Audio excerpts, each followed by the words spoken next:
Australia's nearest neighbour, Papua New Guinea, is preparing to go to the polls, with campaigning now at an end ahead of the start of voting on Monday. It's been a typically colourful election campaign, but there have been dozens of campaign-related deaths. Let's go to Port Moresby now for more and bring in SBS correspondent Stefan Armbruster. Stefan, good evening to you. What problems are being faced in the run-up to the poll? Well, Anton, it's been very chaotic, to say the least. The latest extraordinary development is that voting here in the national capital, Port Moresby, has been delayed by 2 days because they just aren't ready. That was revealed earlier today when the national polling schedule was finally published, less than 72 hours before polling booths are due to open. Election campaigning, Papua New Guinea style. It's a shark pool. Prime Minister James Marape, on the campaign trail to fulfil his promise to make PNG the richest black nation on earth, faces many opponents, including former Prime Minister Peter O'Neill. We have not abused our country through corruption. We have not abused our country through misuse. In 3 tough years, we've taken it back and put it on a safe road, the road that our fathers saw in 1975. Papua New Guineans are extremely enthusiastic about the democratic process, and scenes like this are not uncommon during election campaigns. Unfortunately, there's a darker side, which all too often results in violence. This is the capital, Port Moresby, with its modern towers. But life here is hard, and people just want the basics, like running water to their homes.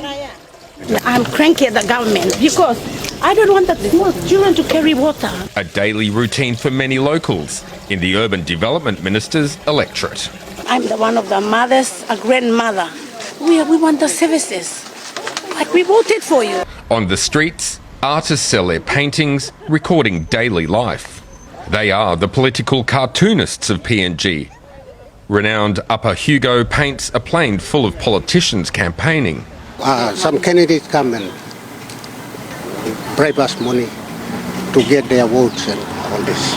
People go to the parliament, they didn't think about us.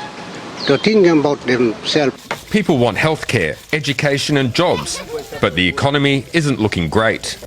Despite being rich in resources, mining royalties have been poorly managed, and COVID has hit the economy hard.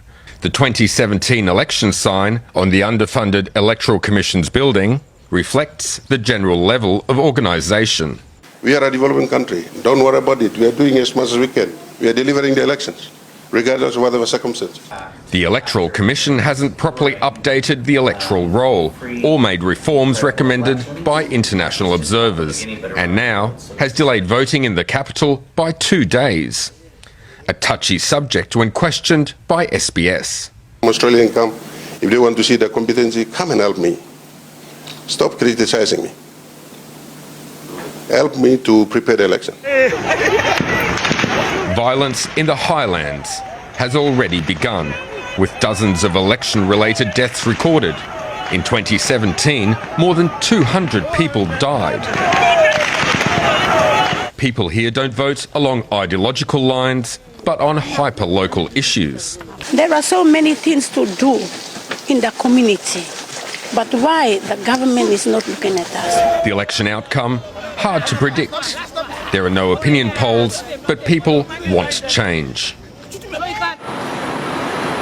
So on Monday, staggered voting starts around the country when more than 5.5 million voters will pick Papua New Guinea's next parliament. When I was here in 2017 covering the election then, it was described by international election observers as the worst on record since independence in 1975 from Australia. Fears are that the 2022 election could hit a new low. Anton? That is the latest from Stefan Armbruster in Port Moresby.